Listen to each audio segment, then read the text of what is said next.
할렐루야.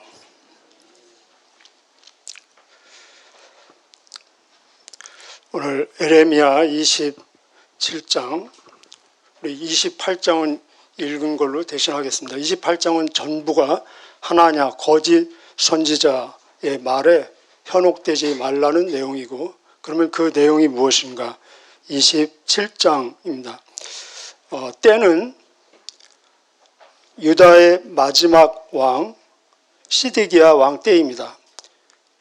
20번째 왕이죠. 그렇다면은 멸망이 사실 아주 임박한 때인 것을 알 수 있습니다.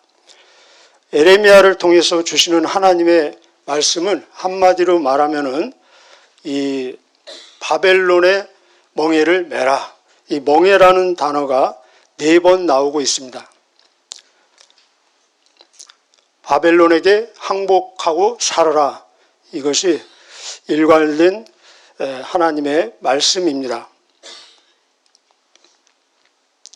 이미 이 시드기야 전에 2번에 걸쳐서 포로로 잡혀간 때가 있습니다. 1차는 오늘 1절에 나오는데 여호야김 때 BC 605년으로 역사는 얘기하고 있습니다. 그때 다니엘을 비롯한 많은 사람들이 끌려갔고 성전의 기구들도 바벨론으로 옮겨졌습니다. 또 2번째 포로는 그 다음 왕 여호야긴 때, 그것은 BC 597년으로 그 경으로 알려져 있습니다. 에스겔을 비롯한 많은 사람들, 약 10,000명의 사람들이 포로로 끌려가고, 역시 성전 기구도 많이 바벨론으로 옮겨졌습니다. 2번 당했으면은 현실을 직시하고 정신을 바짝 차렸어야 되는데 아직도 정신을 차리지 못하고 있는 상태입니다. 그래서 에레미야가 얼마나 마음이 답답하고 안타까웠으면은 퍼포먼스를 통해서 직접 자기가 이 멍에를 자기 목에 메고 그 모습을 보여주면서 멍에를 메라, 이런 내용입니다.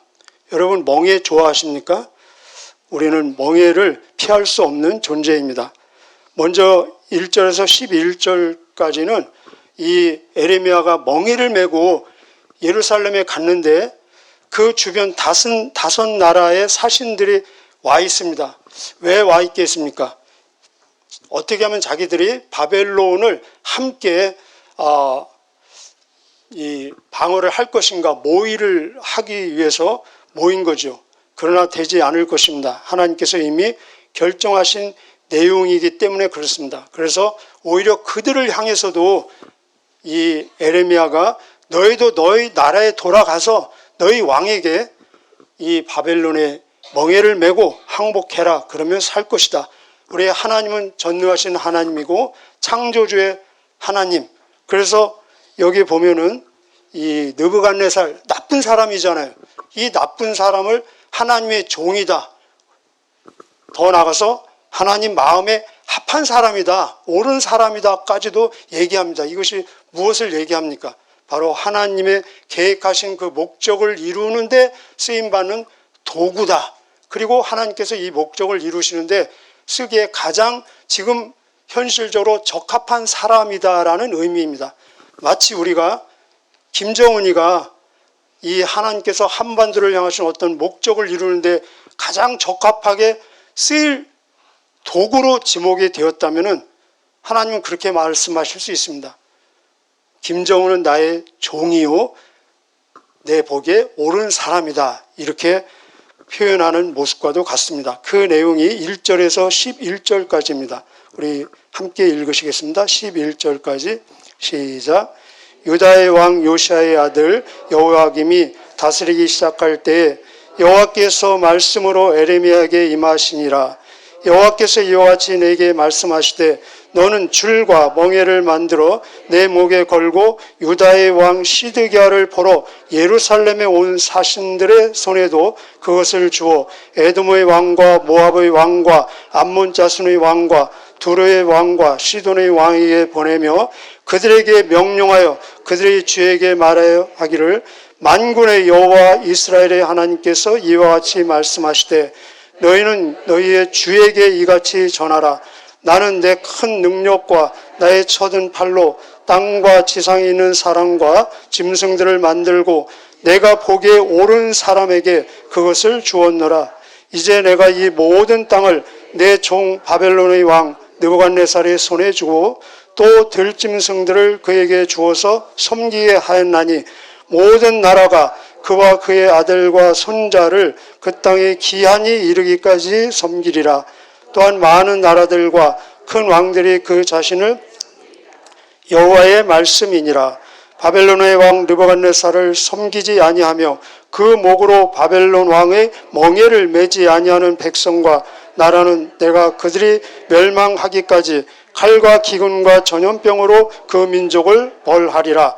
너희는 너희 선지자나 복술가나 꿈꾸는 자나 술사나 요술자나 이르기를 너희가 바벨론 왕을 섬기게 되지 아니하리라 해도 너희는 듣지 말라.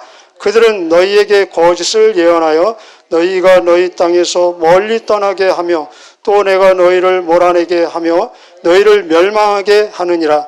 그러나 그 목으로 바벨론 왕의 멍에를 메고 그를 섬기는 나라는 내가 그들을 그 땅에 머물러 밭을 갈며 거기서 살게 하리라 하셨다 하라. 여호와의 말씀이니라 하시니라. 아멘. 두 번째 12절에서 22절까지도 내용은 같은 내용입니다. 여기에서는 이제 집중적으로 이 왕 시드기야 한 사람에게 같은 내용을 반복하는 것입니다. 이 바벨론의 멍에를 메라. 그리고 살아라. 거짓 선지자 하나냐를 비롯한 거짓 선지자의 말에 절대로 현혹되지 말고 그것이 하나님의 뜻이고 그것이 살 길이다를 반복해서 하는 내용입니다. 우리 12절에서 22절까지 같이 읽으시겠습니다. 시작. 내가 이 모든 말씀대로 유다의 왕 시드기야에게 전하여 이르되 왕과 백성은 바벨론 왕의 멍에를 목에 메고 그와 그의 백성을 섬기소서. 그리하면 사실이다. 어찌하여 당신과 당신의 백성이 여호와께서 바벨론 왕을 섬기지 아니하는 나라에 대하여 하신 말씀과 같이 칼과 기근과 전염병에 죽으려 하나이까. 그러므로 당신들은 바벨론의 왕을 섬기게 되지 아니하리라 하는 선지자들의 말을 듣지 마소서. 그들은 거짓을 예언함이니이다. 이는 여호와의 말씀이니라. 내가 그들을 보내지 아니하거늘 그들이 내 이름으로 거짓을 예언하니 내가 너희를 몰아내리니 너희와 너희에게 예언하는 선지자들이 멸망하리라.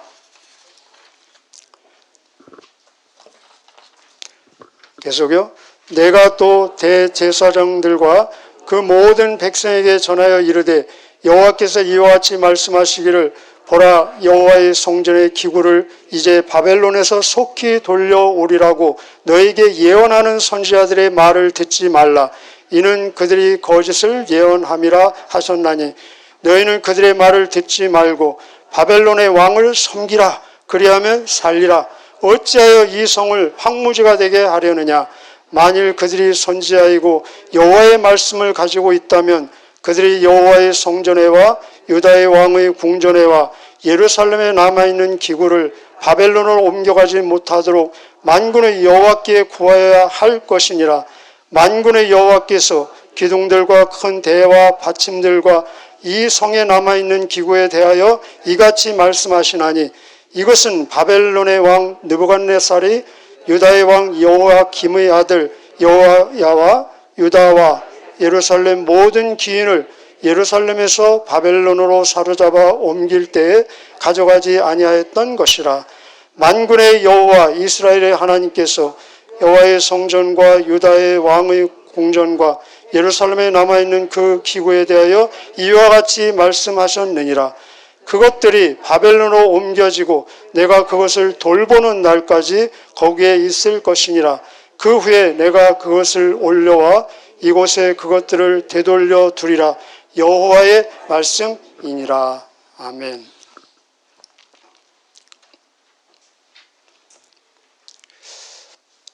하나님을 어설프게 섬기는 자보다 전혀 섬기지 않는 자가 더 잘 되는 것처럼 보일 때도 있습니다.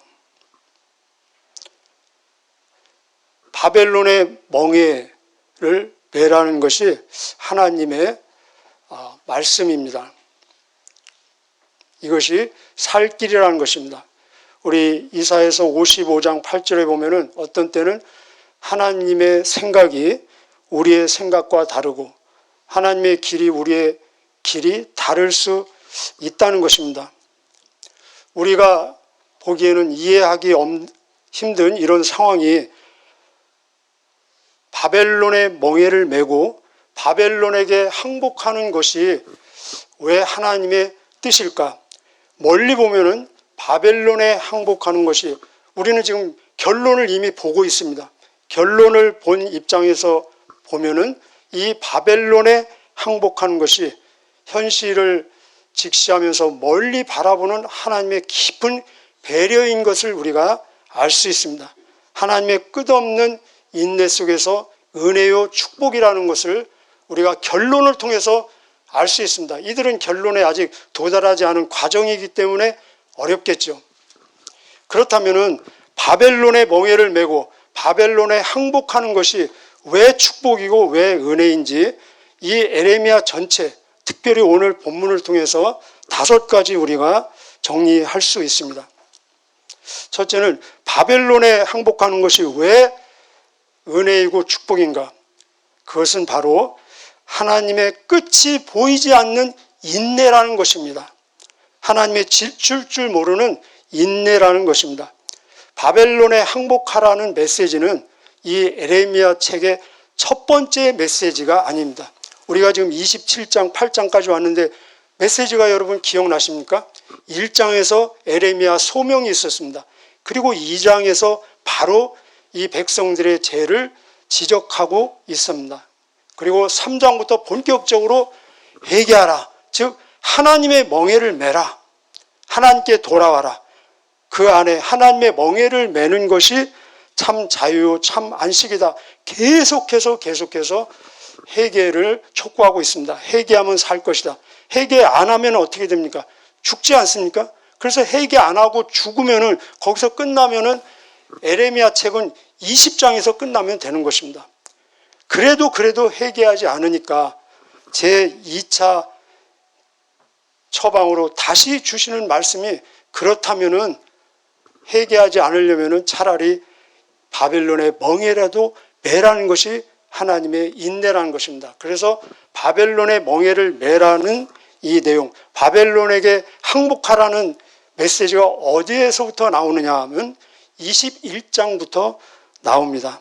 그래서 바벨론의 멍에를 메고 바벨론에 항복하라는 것은 하나님의 끝없는, 끝이 보이지 않을 정도의 인내를 보여주고 있다는 것입니다. 두 번째, 바벨론의 멍에를 메고 바벨론에 항복하는 것은 왜 축복이고 왜 은혜인가? 바로 이것이 살 길이라는 것입니다. 오늘 11절, 12절, 17절에도 살아라라는 단어가 나옵니다.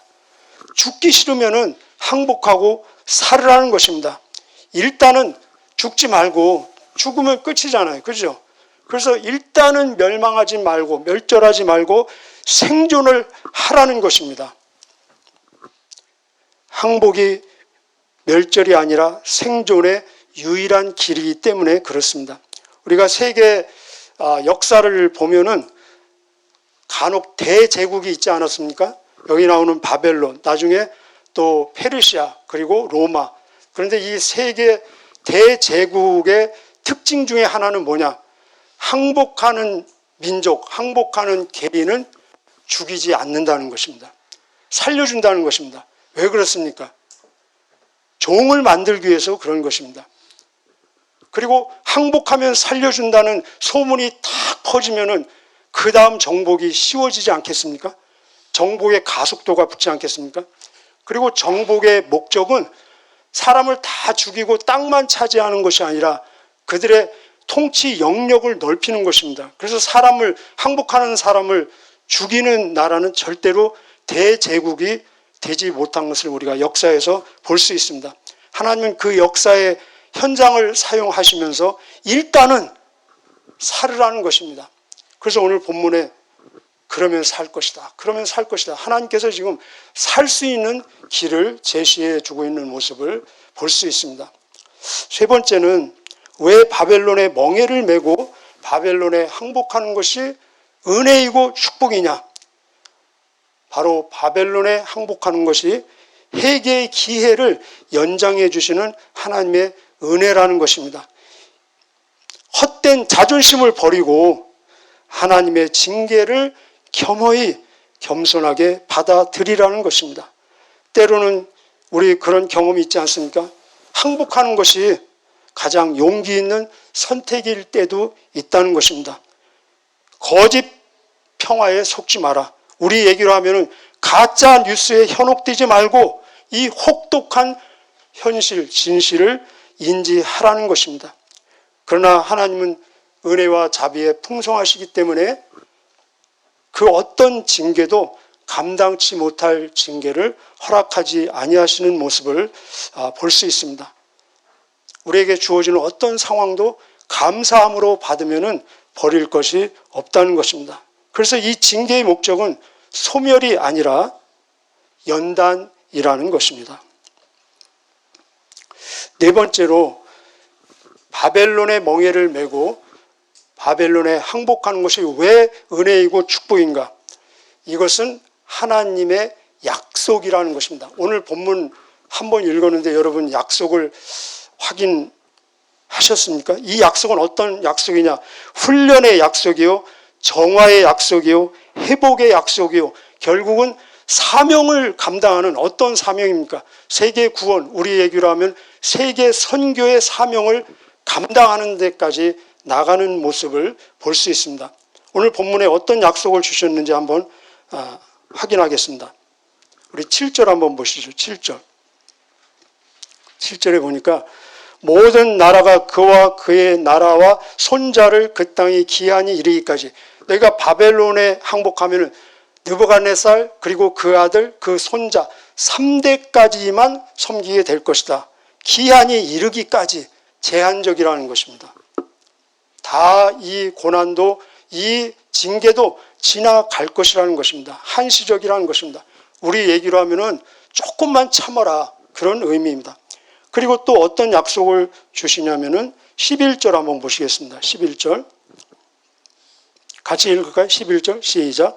그러나 그 목으로 바벨론 왕의 멍에를 메고 그를 섬기는 나라는 내가 그들을 그 땅에 머물러 밭을 갈며 거기서 살게 하리라 하셨다 하라. 여호와의 말씀이니라. 무슨 말씀입니까? 가면은 땅도 주고 집도 주고, 우리 얘기로 하면 직장도 주고 먹고 살게 해주겠다. 잘 정착하도록 도와주겠다. 이 약속을 주시는 것입니다. 그 다음에 결정적인 약속은 22절 읽겠습니다. 시작. 그것들이 바벨론으로 옮겨지고 내가 그것을 돌보는 날까지. 여기 그것은 무엇이겠습니까? 성전 기물들입니다. 지금 이미 많은 기물들이 1차, 2차를 통해서 바벨론으로 옮겨졌는데 이제 3차는 완전히 예루살렘 성전도 무너지고 모든 기구들이 옮겨질 것입니다. 계속 읽겠습니다. 왜 옮겨지는지 한번 묵상해 보시기를 바랍니다. 왜 옮겨지는지. 내가 이것을 돌보는 날까지. 여기 한번 밑줄 그어두실래요? 돌보는 날까지. 이 말은 지금 예루살렘에 있는 성전의 그 기물들이 하나님 앞에서 그 기능을 제대로 하고 있습니까? 하나님을 예배드리는데 거룩하게 쓰여지고 있습니까? 아니죠. 오히려 우상을 섬기는데 막 쓰임받고 있고, 도저히 하나님이 견딜 수가 없기 때문에 그 거룩한 기물들을 지금 옮기는 것입니다. 바벨론으로 옮겨서 하나님께서 직접 돌보시겠다는 것입니다. 그리고 이 제약의 흔적들이 정화가 됐을 때 다시 내가 되돌려 오겠다는 것입니다. 사람도 역시 마찬가지로 그것에 옮겨서 정화되었을 때 다시 내가 되돌려 옮기겠다. 70년 여러 번 나왔습니다. 계속 읽겠습니다. 내가 이것을 돌보는 날까지 거기에 있을 것이니라. 그 후에 내가 그것을 올려와 이곳에 그것들을 되돌려 드리라. 여호와의 말씀이니라. 아멘. 다시 회복시키시겠다는 약속입니다. 그렇습니다. 바로 이 포로는 하나님의 주권을 인정하는 신앙 훈련자인 것을 볼 수 있습니다. 더 나아가서 사명의 확장이 진행되는 모습을 볼 수 있습니다. 우리 포로 이후에 어떤 사건이 있었는지 우리는 잘 알고 있을 것입니다. 원래 이 이스라엘은 세계 선교를 위한 제사장 나라로 하나님의 선택을 받은 나라입니다. 그러나 그 사명을 전혀 감당하지 못하고 제약에 빠져 있기 때문에 하나님께서는 이 포로라는 수단을 통해서 나중에 어떤 사람들이 나옵니까? 다니엘, 그 친구, 또 에스겔, 에스더, 모르드게, 에스라, 느헤미야, 이런 사람들을 통해서 세계 중심에 하나님의 하나님 되심을 선포하는 그 사명을 감당해내는 모습을 볼 수 있습니다. 마치 우리가 사도행전 보면은 성령을 받으면은 사마리아 온 땅끝까지 나의 증인이 되리라 라고 말씀하셨는데 안 가잖아요. 그죠? 안 가니까 핍박을 통해서 결국은 복음이 로마에게까지 가도록 하나님께서 섭리하시는 그 모습과 비슷한 모습을 볼 수 있습니다. 결론적으로 보면은. 자, 다섯 번째 끝으로 이 바벨론의 멍에를 메고 포로되는 것이 왜 하나님 앞에서 은혜이고 축복인가? 그것은 바로 하나님의 멍에에 대한 가치를 깨닫게 하고 그 소망을 주시는 것입니다. 처음에 말씀드렸죠. 하나님의 멍에를 메라. 안 메니까 그렇다면 한번 바벨론의 멍에를 메고 너희들이 체험 학습을 가져라 했는데 결국은 바벨론의 멍에를 통해서 하나님의 멍에가 얼마나 가치 있는지 깨닫게 하시는 하나님의 경륜이라는 것입니다. 모든 피조물은, 저와 여러분은 멍에를 매야 될 존재이라는 것입니다. 소가 주인 앞에서 살아남으려면 멍에를 매야 되잖아요. 마찬가지로. 그러나 이 세상이 주는 모든 멍에는 어떤 멍에입니까?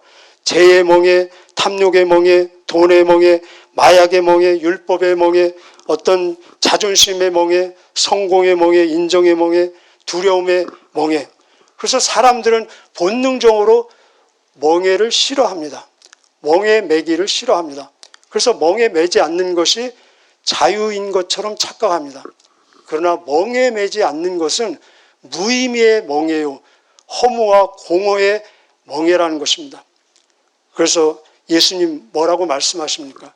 수고하고 무거운 멍에를 맨 자들아 다 내게로 오라. 그런데 예수님의 다음 말씀이 모든 멍에를 맨 자들은 나에게 오라. 내가 너희의 멍에를 풀어주고 멍에 없이 해주겠다라고 말씀하시는 것이 아니라 뭐라고 말씀하십니까? 나의 멍에를 매라라고 말씀하십니다. 바로 예수님의 멍에를 매는 것이 모든 세상의 멍에로부터 해방받는 열쇠라는 것입니다. 왜 그렇습니까? 예수님은 친히 우리를 대신해서 심판의 멍에, 저주의 멍에, 십자가에서 죽음의 멍에를 매셨습니다. 그래서 예수님이 우리에게 주시는 멍에는 사랑의 멍에요, 섬김의 멍에요, 예수님과 순종하는 동행의 멍에라는 것입니다. 예수님의 멍에 속에 참 안식이 있고 자유가 있고 평화가 있고 생명과 만족이 있습니다. 우리가 피할 수 없는 멍에라면은 오늘 본문을 통해서 기도하면서 피할 수 없는 멍에라면은 내가 어떤 누구의 멍에를 매야 될 것인지를 성령님의 인도하심 속에서 다시 한번 확인하고 결단하는 저와 여러분 되시기를 축복합니다. 기도하시겠습니다. 우리의 주인 되시고 우리의 왕 되신 우리의 하나님 되신 예수님 친히 말씀하시기를 수고하고 무거운 짐 세상의 멍에를 맨 자들아 다 내게 오라 내가 너희를 쉬게 하리라. 나의 멍에를 메고 내게 배우라. 나는 마음이 온유하고 겸손한 자니 너희가 내 안에서 참 안식을 발견할 것이다. 내 멍에는 쉽고 내 짐은 가볍다라고 이 시간도 우리에게 말씀하시는 살아 역사하는 말씀이 우리의 귀에, 우리의 신비에 들려지고 박혀지고 심겨지고 우리의 행동으로까지 연결되어지는 진짜 생명의 능력의 말씀이 될 수 있도록 인도하여 주시고 역사하여 주시고 우리의 사는 모습을 통해서 하나님의 살아계심과 위대하심, 전능하심이 이 세상 만방에 증거되어지는 산 증인의 삶이 되도록 인도하여 주옵소서. 오늘도 그런 삶이 될 수 있도록 하나님 함께하여 주옵소서. 여기에 드려진 예물 받아주시고 응답하여 주시어서 하나님의 선하신 뜻이 더 많은 자들에게 증거되어지는 하늘의 보물 되게 하옵소서. 감사드리며 예수님의 이름으로 기도하옵나이다. 아멘.